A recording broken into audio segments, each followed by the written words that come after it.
शयनेषु च सर्वेषु भवन्तः सर्व एव हि।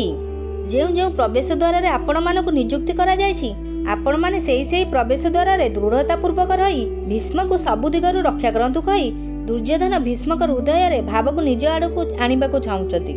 यहीपरि कहिबार द्वितीय भावटी है भीष्म युद्ध करने समय जेपरी कौनसी व्यूह द्वार दे शिखंडी तांको सम्मुख को आसी न जाए सेथिप्रति लक्ष्य रखिबे। जदि शिखंडी तांको सम्मुख को आसी जाए भीष्म ता ऊपर को शस्त्रास्त्र चलाइबे नहीं, कारण शिखंडी पूर्व जन्म रे नारी थिला एवं ए जन्म रे मध्य प्रथमे नारी थिला परे पुरुष होईची।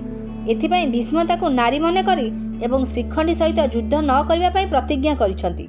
शिखंडी शिवंक वरदान द्वारा भीष्म को मारिबा पई एक जन्म होईचंती।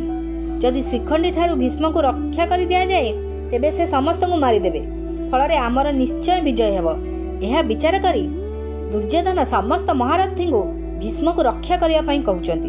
द्रोणाचार्य नीरवता जोगु दुर्योधन मानसिक उत्साह भंग होगा देखि तांकु प्रसन्न करने उद्देश्य भीष्म जो स्नेह सौधार्य जणाइले ताहा निम्न श्लोक रे संजय प्रकाश करिसथि।